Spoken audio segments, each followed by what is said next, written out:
তালহা রাদিয়াল্লাহু তাআলা আনহু বলেন, ইয়া রাসূলুল্লাহ, ইয়া হাবিবাল্লাহ, নবী গো, আপনি আমাকে মরণের কষ্টের ভয় দেখাইছেন, এই জন্য আমি মুস্কি মুস্কি হাসতেছি। আমার নবী বলে, তালহা, কোটি কোটি তীরের আঘাতের চাইতে মরণের কষ্ট বড় ভয়ঙ্কর। জীবন্ত বকরি গাই থেকে চামড়া তুললে যেমন কষ্ট হয়, মৃত্যুর সময়ের চাইতে বেশি কষ্ট হয়। গলাটা শুকায়া যায়, 7 সমুদ্র 13 নদীর পানি দিলে পানি তৃষ্ণা মিটবে না। এই জন্য হাড্ডি গুলা খুলে যাবে, রগ গুলা ছিঁড়ে যাবে। তীরের কষ্ট আর মরণের কষ্ট এক জিনিস না। এরপরও তালহা বেশি বেশি করে মুস্কি মুস্কি হাসে। জন্ম আমার নবীর যুগে হলে কেমন হতো, একটু সাউন্ডটা ঠিক করেন বাবা। জন্ম আমার নবীর যুগে দুনয়নে রাসূল পাক দেখলে কেমন হতো, দুনয়নে দেখলে কেমন হতো, জন্ম আমার নবীর যুগে। এরপরে হাদিসটা কেমনে পড়তাম, মোবাইলের সফটওয়্যার তো ধরে, এরপরে এবারও তো ডানমাম হয়ে গেলে আপনারা ক্ষমা সুন্দর দৃষ্টি দেবেন। তারপর আমি পড়ি। তিরমিজি শরীফের মধ্যে একটা হাদিস এইভাবে আসছে, হাদিসটা পড়ে শোনাচ্ছি আপনাদেরকে। আন আবি বকর ইবনে আবি মুসা রাদিয়াল্লাহু তাআলা আন, আবি মুসা আশআরী আর কি, আন আবিহি قال خرج أبو طالب إلى الشام وخرج معه النبي صلى الله عليه وسلم في أشياخ من قريش فلما أشرفوا على الراهب فهبطوا فحلوا رحالهم فخرج إليهم الراهب وكانوا قبل ذلك يمرون به فلا يخرج إليهم ولا يلتفت. قال فهم يحلون رحالهم فجعل يتحللهم الراهب حتى جاء فأخذ بيد رسول الله صلى الله عليه وسلم قال هذا سيد العالمين هذا رسول رب العالمين يبعثه الله ورحمة للعالمين. فقال له أشياخ من قريش ما علمك؟ فقال إنكم حين أشرفتم من العقبة لم يبق شجر ولا حجر إلا خر ساجدا ولا يسجدان إلا للنبي وإني أعرفه بخاتم النبوة أسفل من غضروف كتفيه مثل التفاحة. চিৎকার মেরে 3 বার বলো সুবহানাল্লাহ।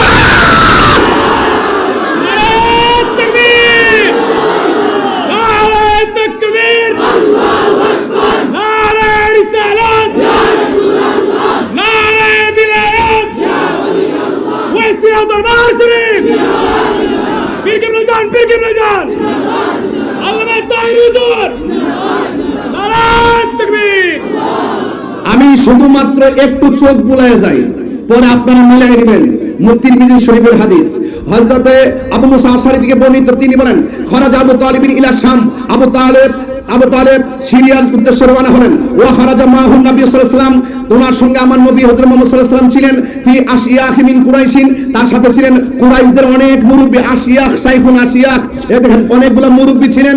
ফালাম্মা আশরাফু আলা রাহিব, যখন ওই কাফেলা যখন সেখানে গিয়ে পৌঁছলো, তখন কি হলো, হাবাতু ফাহাল্লু রিহালাহুম, এবং কাফেলা থেকে যখন গাড়ি থেকে সামানগুলো নামাতে ছিল, ফাখরাজা ইলাইহিমুর রাহিবু, তখন পাদ্রী বহেরা পাদ্রী বের হয়ে আসলো। ওয়া কানা ক্বাবলা যালিকা ইয়ামুরুনা বি, এর আগে অনেক কাফেলা এসেছে। ফালা ইয়াখরুজু ইলাইহিম, কোনদিন কাফেলা ওই পাদ্রী রুম থেকে বের হয়ে আসতো না। ওয়ালা ইয়ালতাফিত, এমন কি কোনো দুঃখে পড়তো না, কে আইলো কে গেল এটা নিয়ে চিন্তার দরকার নাই, কোন সময় পাদ্রী বের হতো না। ক্বালা রাবি বলেন ফাহুম ইয়াহুল্লুনা রিহালাহুম ফাজাআলা ইয়াতাহাল্লালহুমুর রাহিব, তখন ওই যে পাদ্রী কি করলো, ঘর থেকে বের হয়ে আসলো। হাত্তা জা, আসার পর আখাযা বিয়াদি রাসূলুল্লাহ সাল্লাল্লাহু আলাইহি ওয়াসাল্লাম, আমার নবী পাকের হাতের মধ্যে ধরলেন। ক্বালা, ধরে বলতেছেন হাযা সাইয়্যিদুল আলামিন, তিনি হলো জাহানের সরদার। হাযা রাসূল রাব্বিল আলামিন, তিনি হলো রব্বুল আলামিনের রাসূল। আমির হামজা বলল নবী পাক সাল্লাল্লাহু আলাইহি ওয়াসাল্লামকে 40 বছর আগে কেউ রাসূল বলে ডাকে নাই। আর তো যখন বর্ণনা করছিল তখন নবীর বয়স মাত্র 13, কত এরকম না ওকানা উমরুহু ইসনা আশারা শাহরান, তখন ওনার বয়স ছিল 12 এবং যার হাজার রাসূল রাব্বিল আলামিন, এবং তিনি রব্বুল আলামিনের রাসূল। ইয়াবাসুহুল্লাহু ওয়া রাহমাতুল লিল আলামিন, রাহমাতাল লিল আলামিন, তিনি রাহমাতুল লিল আলামিন হিসেবে প্রেরিত হবেন। ফাকালা লাহু শাইখ ফাকালা লাহু আসিয়াহু মিন কুরাইশিন, কুরাইশদের অনেক মুরব্বিরা ওই পাদ্রীকে বলল, মা ইলমুকা, আপনি কিভাবে বুঝলেন তিনি যে রাসূল? আপনি কিভাবে বুঝলেন তিনি রাহমাতুল লিল আলামিন? ফাকালা, অতঃপর তিনি বললেন, ইন্নাকুম হিনা আসরাফতুম মিনাল আকাবাতে, যখন তোমরা উপত্যকা থেকে নামতেছিলে তখন আমি দেখেছিলাম হাজারুন ওয়ালা হাজারুন, গাছ এবং পাথর নুয়ে নুয়ে তাকে সিজদা করেছিল, তাকে সালাম দিয়েছিল। ইল্লা খাররা সাজিদান, তারা সিজদাকারী ছিল। ওয়ালা ইয়াসজুদান ইল্লা লিন্নাবিয়্যিন, নবী ছাড়া গাছ এবং পাথর কাউকে সালাম করে না। আরো বড় করে বলেন না সুবহানাল্লাহ, বলেন না, আরো বড় করে বলেন না সুবহানাল্লাহ। এবং সে আরো বলতেছে, ওয়া ইন্নী আরিফুহু বি খাতামিন নবুওয়াতি আসফালা মিন গুদরুফিন কাতিবিহি মিসলা তুফাহা, তার পিঠের মধ্যে গোলাকার আপেল সদৃশ এক মোহরে নবুয়ত আছে। এই মোহরে নবুয়ত দেখে চিন্তা করেছি তিনি আল্লাহর রাসূল। বলে বলেন সুবহানাল্লাহ। তা আজকে যারা বলে 40 বছর আগে আমার নবীকে কেউ নবী ডাকতো না, নবী বলে ডাকতো না, আরো আছে হুজুর, আরো 7 লাইন আছে হাদিসটা আমি বললাম না, এত পড়ে বোঝানো সম্ভব হবে না, আমি শুধু বাবার তুগুলা বলে গেলাম। এই যুবক ভাইরা আমার, তো যারা বলে 40 বছর আগে আমার নবীকে নবী বলে কেউ ডাকতো না, 40 বছর পরে নবুয়ত প্রকাশের পর কুরআন নাযিল হওয়ার পরে নাকি নবী হয়েছে, তাদের দাবি কি সত্য না মিথ্যা? ওরা নিজের স্বার্থের জন্য যেমনে ডলার খায়া মাল কামাইতে পারবো ওইটা প্রয়োগ করে সমাজে। কথা কোন ঠিক না বেডে? এরা নিঃসন্দেহে ইহুদি খ্রিস্টানদের দালাল। কথা কোন ঠিক কিনা? এদের সাথে আমাদের কোনো সম্পর্ক নাই।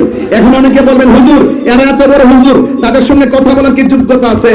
ও আচ্ছা আচ্ছা, যোগ্যতা নিয়ে প্রশ্ন চলেছ। আমি রাস্তার ফকির, আমার কাছে এলেম নাই, আমার কাছে কালাম নাই, তবে জেনে রাখো আমার কাছে নবী আছে। যার কাছে নবী আছে তার পায়ের স্যান্ডেল গুলো জিব্বা দিয়ে পরিষ্কার করে দিন। ফরাইজি কান্দি দরবারের মহান মুর্শিদ আল্লামা সৈয়দ ডক্টর মঞ্জুর আহমদ রাফাই হুজুর কিবলা রাহমাতুল্লাহি আলাইহি, তিনি জান্নাতুল বাকিতে টাকার জোরে সই নাই, তিনি প্রেমের জোরে রাসূল তাকে কবুল করে নিয়েছেন। আরে হাত তুলে বলেন না ঠিক কি না বলেন? নবীর বিরুদ্ধে কথা বল, তোমার সাহস কত? তাহিরি কি মইরা গেছে গা? এখন এত বড় সাহস? এখনো সময় আছে, ঘুমটা দিয়ে বয়ে থাকো না, তাড়াতাড়ি ভাইরিও মাফসাও। দালালি করা বন্ধ করতে হবে। 14 গোষ্ঠী উদ্ধার করতে পারতা, দলিল না দিয়া বাংলা ভাষায় 14 গোষ্ঠীর কাছে এই দলিল নাই, তুমি একটা দলিল দিয়া কথাটা কও না। কথা কোন ঠিক না বেটি? এই জন্য যারা নবী পাক সাল্লাল্লাহু আলাইহি ওয়াসাল্লামকে 1 সেকেন্ডের জন্য অস্বীকার করে তাদের সাথে আমরা কারা কারা আমার সাথে একমত একটু হাত তুলেন, হাত লড়াইলে বলবেন, তুমি জীবন, তুমি একদম পাগল হয়ে বলেন, তুমি জীবন, তুমি মরণ, আধার ঘরে তুমি জীবন, তুমি মরণ, আধার ঘরে তুমি মুদের, তুমি মুদের, তুমি নিদান কোরআনে ওয়ালা, ইয়া রাসূলুল্লাহ ইয়া হাবিবাল্লাহ, ইয়া রাসূলুল্লাহ ইয়া হাবিবাল্লাহ, ইয়া রাসূলুল্লাহ।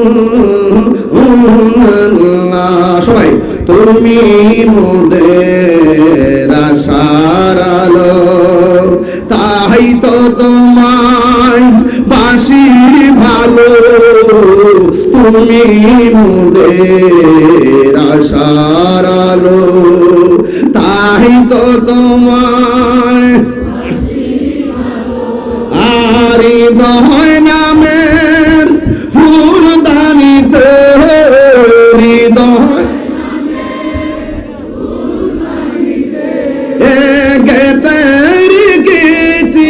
প্রেমের মালা, ইয়া রাসূলুল্লাহ ইয়া হাবিবাল্লাহ, ইয়া রাসূলুল্লাহ ইয়া হাবিবাল্লাহ, ইয়া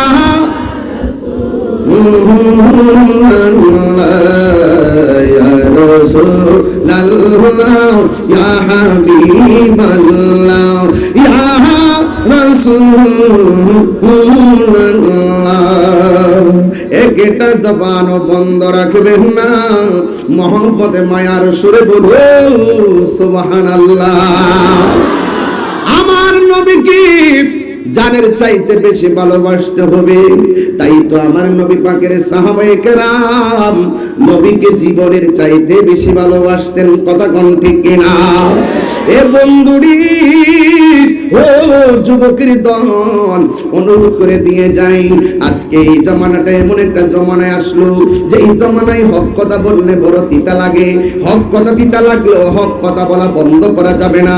কে বেজার হবে, কে গুসা হবে, এইগুলো দেখার সময় আমাদের হাতে নাই।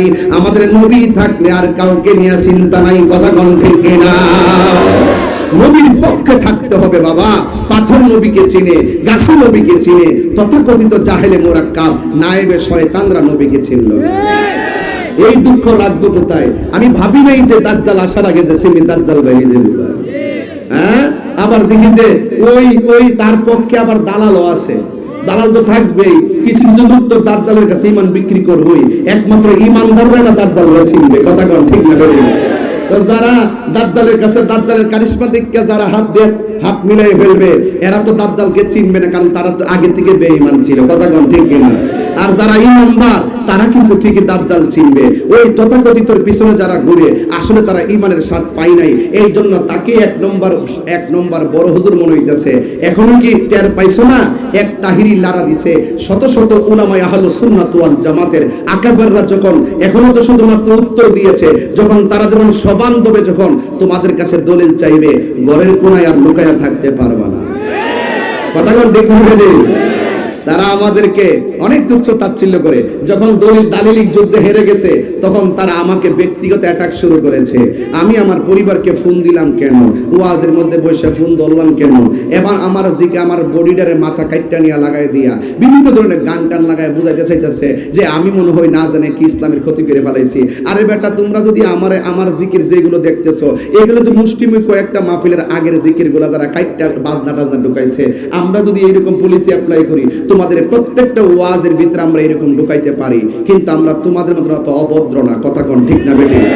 তোমরা আমাদের ব্যাপারে সঙ্গীত বাইর করছো মাজার পূজারি দিয়া, তোমরা সঙ্গীত বাইর করছো, আমরাও কিন্তু পারি। একটা কথা বলে যাবেন না, আমি কিন্তু লিখতে পারি। আমি কিন্তু বছর বছর 3টা সঙ্গীত বের করি। আমি যদি তোমরা ব্যাপারে লেখা শুরু করি, তোমরা কিন্তু পলাইবার সুযোগ পাইবে না। এই জন্য রাস্তা দেখায়ও না, বেশি বাহাদুরি কইরো না। আমাদের হুজুররা কিন্তু জাস্ট দলিলগুলা দিছে, তোমাদের মতন ব্যক্তিগত অ্যাটাক করে নাই। কথা কোন ঠিক না বেটি? তোমরা ব্যক্তিগত অ্যাটাক শুরু করেছো। দালিলিক যুদ্ধে যারা পরাজিত হয় তারাই ব্যক্তিগত অ্যাটাক করে। এবার কাপুরুষের পরিচয়। কথা কোন ঠিক না বেটি? আমি দলিল দিছি, দলিলে কথা বলো। আমি যে এজেন্ডায় কথা বলেছি, তোমরা সেই এজেন্ডায় উত্তর দাও। আমি বলেছি আহমদুল্লাহ সাহেব বলেছেন নবী 40 বছর পর্যন্ত নবী ছিল না, তোমরা প্রমাণ দাও যে নবী ছিল না। আমি প্রমাণ দিব তিনি নবী। তিরমিজি শরীফের হাদিস দিয়ে না। জাকুম রাসূলুন, হুজুর রাসূলুল্লাহ আগমন করলেন, জন্ম নিলেন, আর আল্লাহ বলেন কোরআন শরীফ, লাকাদ জাকুম রাসূলুন মিন আনফুসিকুম আজিজুন আলাইহি মা আনিতুম হারিসুন। আল্লাহ রাসূল বলেন আল্লাহর হাবিবের আগমনে। কিন্তু কাদ জাআকুম মিনাল্লাহি নূর থেকে শুরু করে একের পর ওয়াইজ আখাযাল্লাহু মিসাকান নাবিয়িন, নবীও বলছেন, রাসূলও বলছেন, নবী হিসাবে দুনিয়াতে শুভ আগমন করেছেন। কথা কোন ঠিক না? কোরআনই প্রমাণ। কথা কোন ঠিক কিনা? যারা আজকে দালালি করে, তারা মূলত একটা এজেন্ডা বাস্তবায়ন করতে চায়। আর এজেন্ডাটা কিন্তু হুজুর, আরে আমরা তো এই প্রজন্মে, আমাদের রফিকুল ইসলাম মুহাদ্দিস হুজুর উনার স্টুডেন্ট লাইফ থেকে তো সংগ্রাম করে এসেছে। কেমনে সংগ্রাম? হুজুর সারা জীবন বলেছেন ও আজাদাকা দাল্লান ফাহাদা। এই আয়াতের তাফসীর নবীর ক্ষেত্রে করত তারা। আল্লাহ নাকি নবীকে পথভ্রষ্ট অবস্থায় পেয়েছে। নাউজুবিল্লাহ বলেন। এই তারই ধারাবাহিকতা এখন আবুল কালাম আজাদ বাশার, সে গত পরশুদিনে বলল আল্লাহ নাকি বলছেন আমি আপনাকে পেয়েছি অনবহিত অবস্থায়। ওই আগে বলতো পথভ্রষ্ট, আমরা জুতার বাড়ি খাই, এখন বাংলা শব্দটা পরিবর্তন করে অনবহিত লেখছে। আরেকদিন দেখলাম একজন লেখছে না জানা পথে ছিল। আল্লাহ নাকি নবীকে হেদায়েতের পথে এনেছেন। নাউজুবিল্লাহ জোরে বলবেন না? তো এরা এইরকম ভাবে, হ্যাঁ, সব 72 এক। তো সুতরাং এরা এইভাবে কি করে? এইভাবে তারা অপব্যাখ্যাগুলো করে। এই সংগ্রাম আমাদের রফিকুল ইসলাম হুজুর আরো আগে করে গেছে। এখন তারা একটু মুখোশটা পাল্টাইয়া বাংলা শব্দের কিছু পরিবর্তন করছে জুতার বাড়ি খাইয়া। আমার মনে হয় আমি আপনাকে আমার প্রেমে বিভোর অবস্থায় পেয়েছি। এটা হলো অযোধ্যা। আমি আপনাকে আমার প্রেমে বিভোর অবস্থায় পেয়েছি। জি জি, এটা হচ্ছে তার অন্তর্নিহিত ভাব, এটা আসল মর্মার্থ। এবং মা ওয়ান্নাজমি ইযা হাওয়া মা দাল্লা সাহিবুকুম ওয়া মা গাওয়া, আল্লাহ নিজে বলতেছেন আমার নবীজি পথভ্রষ্ট ছিলেন না। হ্যাঁ, তোমাদের সাথী, তোমাদের বন্ধু পথভ্রষ্ট ছিলেন না এবং পথ না জানা পথে ছিলেন না, আল্লাহ নিজেই বলে দিচ্ছেন। আর তারা এটার অপব্যাখ্যা করতেছে। শুনেন, যুগে যুগে এজিদ আসবে, এদেরকে প্রতিহত করার জন্য এই ফরাজিগঞ্জের হুসাইনি কাফেলা আছে। কথা কোন ঠিক না? নেতা ইসলাম মানে কিন্তু ইসলামের ডাক যখন আসবে এই সমস্ত বাতিল মাথা গুঁজাইবার টাইম পাবে না। কথা বলেন ঠিক?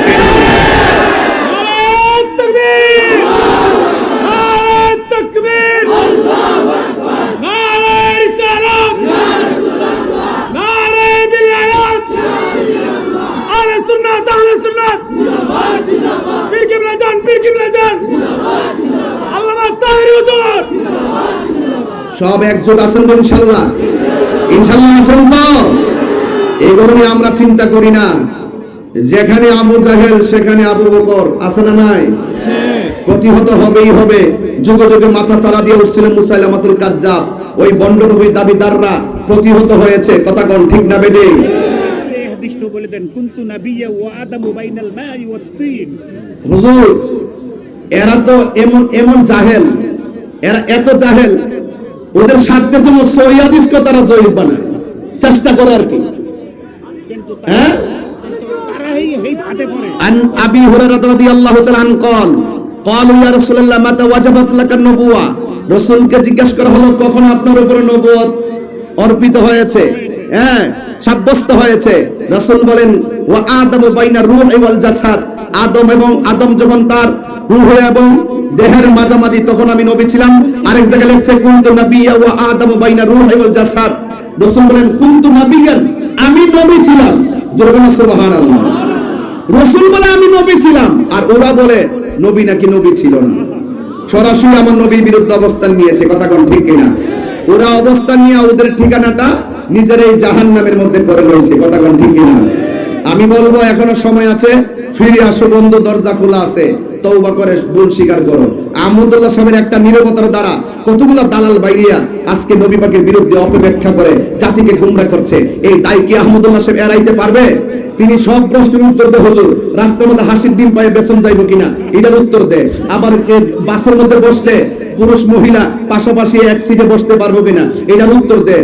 বউ যদি বাড়ির থেকে, বিদেশ যদি জামাই থাকে, অথবা এখানে যদি কোনো ছেলে থাকে, তার যদি কোনো সমস্যা হয়, এই সমস্ত বাজে কথার উত্তর উনি দেয়। ঠিক আছে, মন করা উত্তর। নামাজের ভিতরে মদ পান কইরা নেশা অবস্থায় না হইলে নামাজে দাঁড়াইতে পারবো, এইরকম ভাবে ফতোয়াগুলো, ভ্রান্তি ফতোয়াগুলো দিতে পারে। অথচ আমার নবীর শানের ক্ষেত্রে এত বড় জঘন্য অপরাধ করলো, তিনি এটার উত্তর দেওয়ার জন্য ঘরের কোণা থেকে বের হয় না। বোঝা গেল তিনি বোবা শয়তান। আরে হাত তুলে বলেন ঠিক না ঠিক? এদের সাথে আমাদের কোনো সম্পর্ক আর কোনো সম্পর্ক? বাস পরিষ্কার কথা। ইউটিউব শুনে পাগল হয়েও না, মিষ্টি মধুর কথা শুনে পাগল হওয়া যাবে না। পাগল হওয়া যাবে? পাগল হওয়া যাবে না। একটু মহব্বতে আমার সামনে বলেন, ভুলে যেতে চাইলেও ভোলা যায় না। বলো না, ভুলে যেতে চাইলে না আমার জান মদিনা, আয় আমার জান মদিনা, না ভুলে যেতে চাইলে ভোলা যায় না। বলো না, ভুলে যেতে চাইলে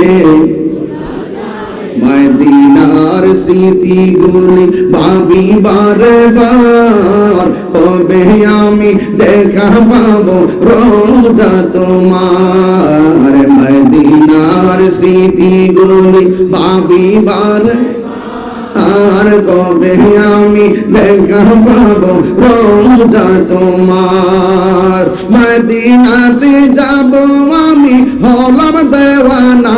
বলো না, মদিনাতে যাব হলাম দেওয়ানা। মদিনা জান মদিনা, মদিনা প্রাণ মদিনা, মদিনা মদিনা জান মদিনা মদিনা মদিনা বদর আছে খন্দক আছে উহুদের পাহাড় নবীর লাগি ফরাজি কান্দির ব্যথার পাহাড় ঠিক না বদর আছে খন্দক আছে উহুদের পাহাড় নবীর লাগি মক্কাবাসী ব্যথার পাহাড় নবীর লাগি কেঁদে কেঁদে ফাঁসি নাই বলো না নবীর লাগি ফাঁসি নাই মদিনা জান মদিনা মদিনা পান মদিনা মদিনা জান মদিনা মদিনা প্রাণ মদিনা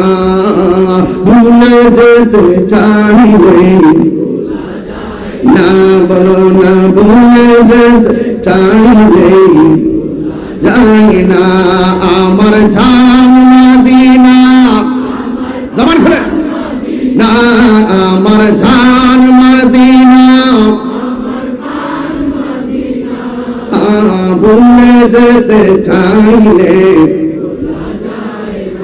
একটা জবানও বন্ধ রাখবেন না ওই নবীর জন্য জীবন দিতে চাই কি চাই না বন্ধুরি সাহাবায়ে কেরাম আমার নবীর কেমন ভালোবাসতো বলবো একটু ঘটনা ঢুকি হ্যাঁ আমি ওই আপনাদের ধৈর্যের দিকে তাকাই কিন্তু বড় লম্বা ঘটনা ধরি নাই কারণ ধরি নাই কেন খন্ড খন্ড কিছু ইমানের উপরে কিছু টাচ দিয়ে কথা বলতেছি আর দিনের বেলা তো রিল্যাক্স মুডে তার কথা বলার পরিবেশ হয় না এরপর আমি চেষ্টা করতেছি এরপরে একটু ঘটনাটা বলি নবীর সাহাবীরা নবীকে জানের চাইতে কম ভালোবাসতো না বেশি ভালোবাসতো উহুদের জমিনে আমার নবী পাক সাল্লাল্লাহু আলাইহি ওয়াসাল্লামের বরাবর যখন এক বিয়াদবে তীর ধরেছে নাউজুবিল্লাহ বলবেন যেই নবীর বডি মুবারকে মশা মাছি বসে নাই এই এরাই কিন্তু হুজুর ওয়াজ করছে সারা জীবন এরাই কিন্তু সারা জীবন ওয়াজ করছে নবী পাকের বডি মুবারকে 63 বছর জিন্দেগিতে কখনো মশা মাছি বসে নাই আরে বেটা এটার দ্বারা তো প্রমাণ হয় তিনি আল্লাহর রাসূল কথা বল ঠিক কিনা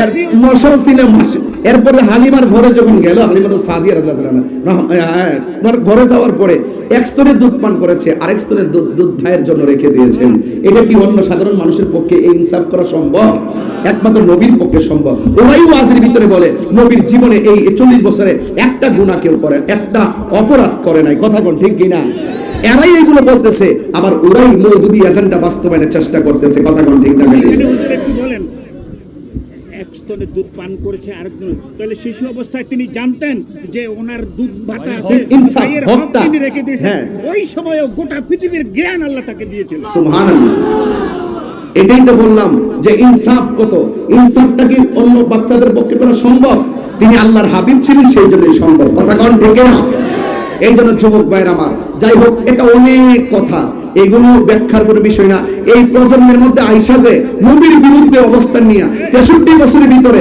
23 বছর নবীকে নবী সে মানবে এরপরে বলে 40 বছর নাকি আমাদের জন্য অনুকরণীয় না হায় হায় হায় হায় হায় কথাটা বলে কিভাবে মুখ দিয়ে আসে কিভাবে ওরাই বলতেছে নবী 40 বছরে কি করেছেন জিকির করেছেন ধ্যান করেছেন সত্য কথা বলেছেন ভালো কথা বলেছেন ইনসাফ করেছেন এত কিছু তাহলে এই বিষয়গুলো কি আমাদের জন্য অনুকরণীয় নয় লাকাদ কানা লাকুম ফি রাসূলিল্লাহি উসওয়াতুন হাসানা শুধুমাত্র 23 বছরকে উসওয়াতুন হাসানা বলা হয় না গোটা 63 বছর আমাদের জন্য উসওয়াতুন হাসানা কথা বলেন ঠিক না বলতে এগুলো ঠান্ডা মাথায় বলার জিনিস কিন্তু অনেক সময় রাগ উঠে যায় যে নবীর বিরুদ্ধে কথা বললে তো বাজান বরদাস্ত করা যায় ওই যে সাহাবায়ে কেরাম নবীকে যেভাবে ভালোবাসেন আল্লাহর হাবিব বলেন তালহা কষ্ট হবে আপনাদের এই ছেলে এই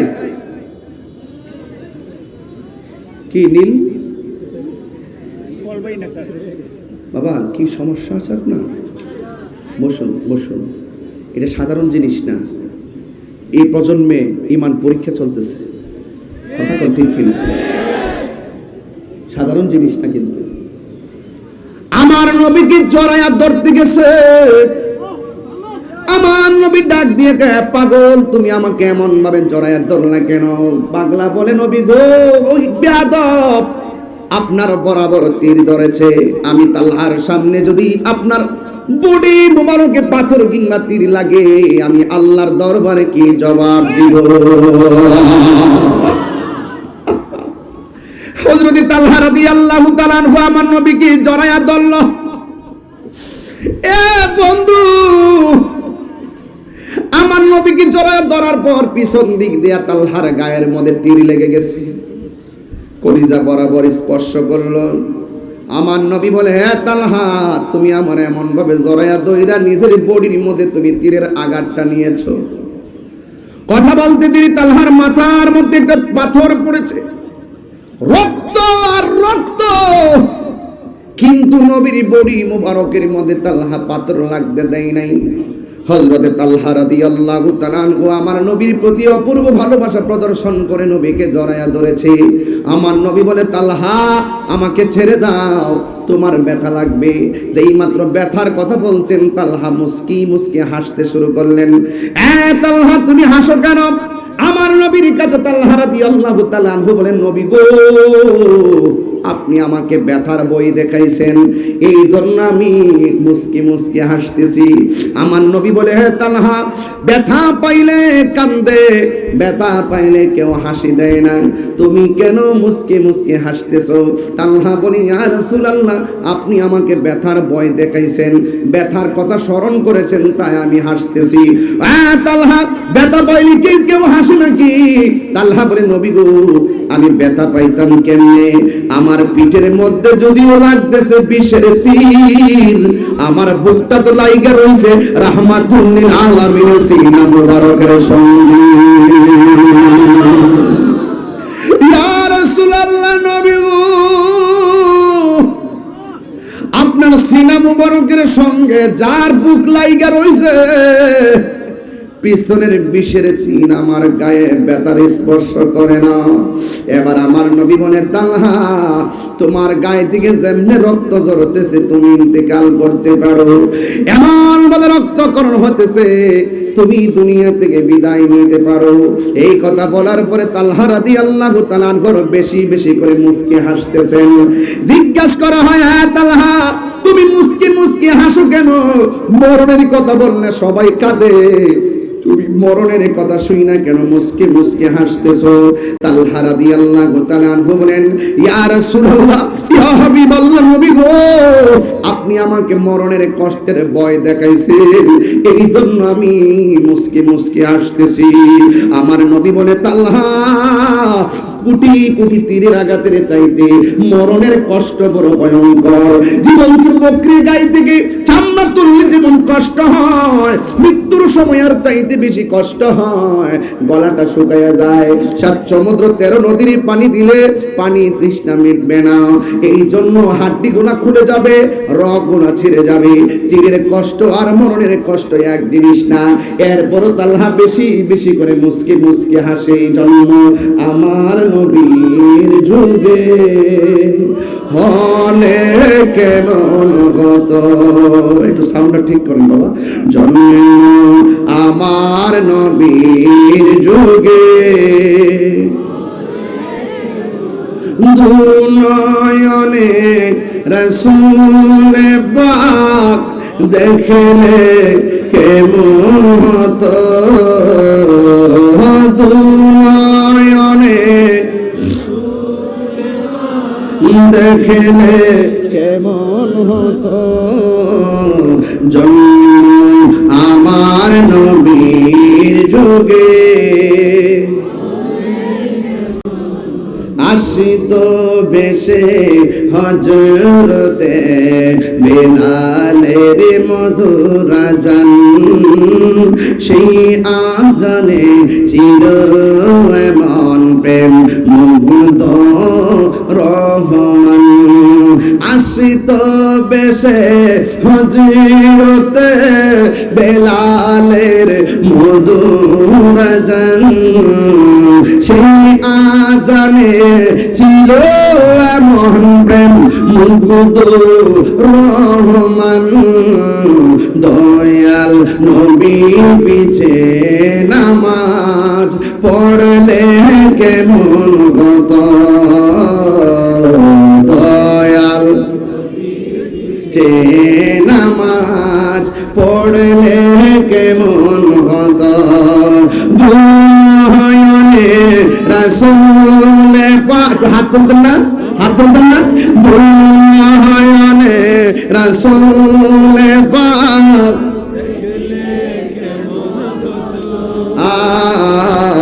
জন্ম আমার নবীর যুগে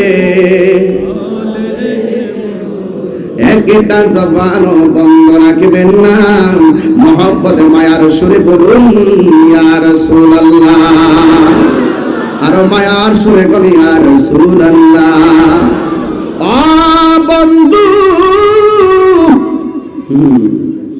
তালহা মুস্কি মুস্কি হাসে এখন যদি আপনাকে কেউ বলে যে আপনার ক্যান্সার হয়েছে 12-13 দিন বাঁচতে পারেন আপনার কি সুখ লাগবে না টেনশন লাগবে মরণের বার্তা বড় কঠিন এবার তালহা রাদিয়াল্লাহু তাআলা আনহু মুস্কি মুস্কি হাসেন আমার নবী ডাক দিয়ে বলে তালহা তুমি মুস্কি মুস্কি হাসো কেন ইয়া রাসূল আল্লাহু আকবার জোরে হবে ইয়া রাসূলুল্লাহ নবী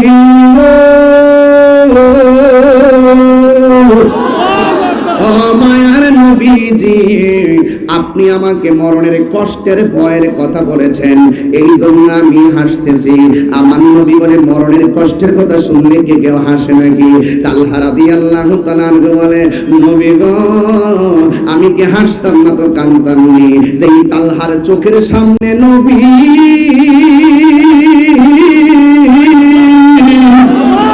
যেই তালহার চোখের মধ্যে নবী বুকের মধ্যে নবী আজরাইলের সারসারির ভয় কি তালহার আছে নাকি ইয়া রাসূলুল্লাহ নবী গো আপনার চেহারা মোবারক দেখলে আজরাইল কোন সময় রূহ নিবে এটা টেনশন তো আমার করার দরকার নাই কথা কোন ঠিক কিনা এই কথা বইলা তালহা রাদিয়াল্লাহু তাআলা আস্তে আস্তে আমার নবীকে জড়ায়া ধইরা আস্তে আস্তে মাটির মধ্যে পড়ে গেছে যেই মাত্র আমার নবী তালহা রাদিয়াল্লাহু তাআলাকে ধরতে গেছে ওই মুহূর্তে একটা বিয়াদব আমার নবীর শির মুবারকের ভিতরে একটা পাথর মারলো এই মুহূর্তে এই হেলমেটের মধ্যে পাথরটা পইরা দুইটা করা নবীর মাথা মুবারকের মধ্যে ঢুকলো এ বন্ধুরি এই রক্ত মুবারক দাড়ি মুবারকের মাথা মুবারকে আসলো আল্লাহ ডাক দিয়ে কয় জিবরাইল আমার বন্ধু নবীর এই রক্ত মুবারকটা তোমার হাতের মধ্যে নাও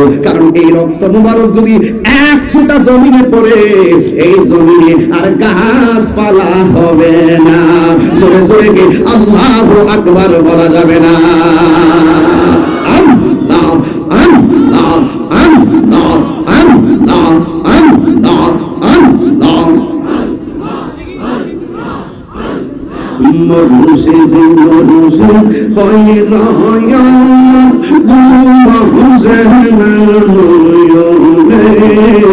এ মুর্শিদ মুর্শিদ কইরা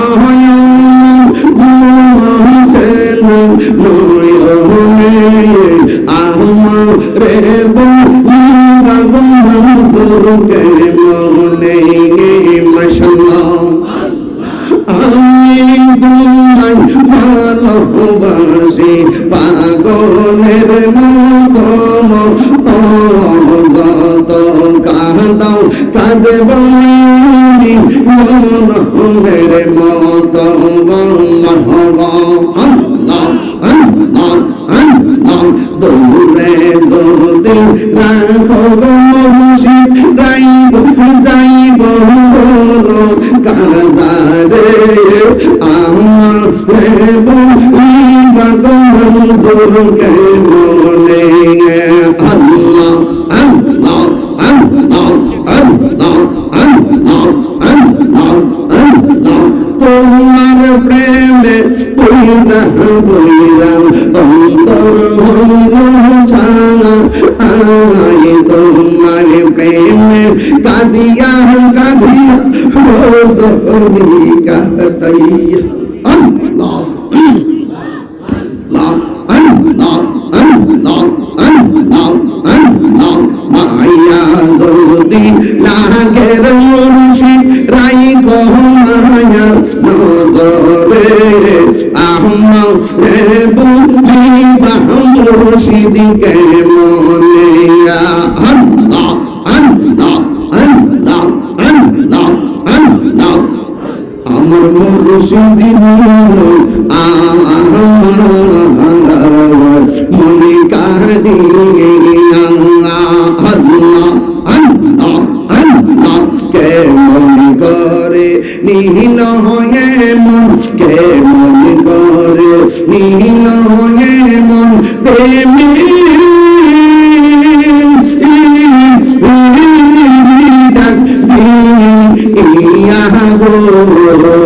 আমার মুর্শিদ নীল আমার মনে কাঁদে আল্লাহ আল্লাহ আল্লাহ জিকির আল্লাহ আল্লাহ আল্লাহ আল্লাহ আল্লাহ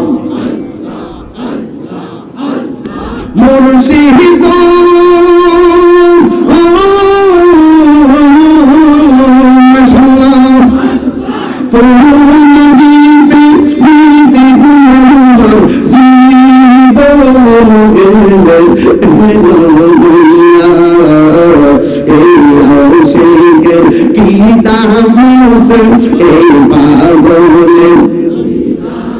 সে যদি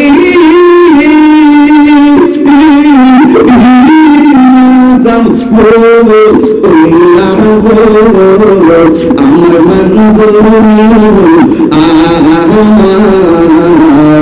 মনে কারি আল্লাহ আল্লাহ আল্লাহ আল্লাহ আল্লাহ আল্লাহ আল্লাহ আল্লাহ আল্লাহ আল্লাহ আল্লাহ বান্দন বিজি তুমি মেঘের বান নবীজি তুমি মেঘের বান মাশাআল্লাহ আল্লাহ আল্লাহ আল্লাহ তুমি মেঘের বান্দন নবীজি তুমি মেঘের বান নবীজি তুমি মেঘের বান নয়নে বান দেখিলে জুড়াইতাম প্রাণ নবীজি তুমি মেঘের বান মারহাবা আল্লাহ আল্লাহ আল্লাহ আল্লাহ আল্লাহ আল্লাহ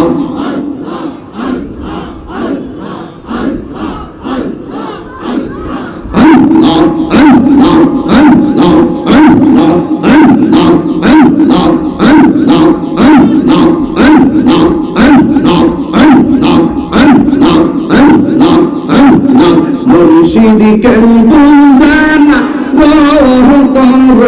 আমি কত আমার মঞ্জুর কেন আমি কত ভালো দেখাইয়া চলন দেখাইয়া চলন মন কইরাস উদাসী আমি কত ভালো মাশাআল্লাহ আল্লাহ আল্লাহ আল্লাহ আল্লাহ আল্লাহ আমি ডাকি তুমি কেন নাইসা দম্ব দম্ব আমার নাইসা দম্ব কি দম নাজে কি দম দিয়া রাগিতাম তোমার মওয়ান আল্লাহ আল্লাহ আল্লাহ তাই তো আমি দিবানিশি তাই তো আমি দিবানিশি তোমার প্রেমে আমি কত ভালোবাসি আমার মঞ্জুর কেন আমি কত ভালোবাসি আল্লাহ আল্লাহ আল্লাহ আল্লাহ আল্লাহ আল্লাহ আল্লাহ আল্লাহ আল্লাহ আমি ডাকি তুমি কেন দৌড়াইয়া পাহাড়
ইল্লাল্লাহু মুহাম্মাদুর রাসূলুল্লাহ সাল্লাল্লাহু আলাইহি ওয়াসাল্লাম।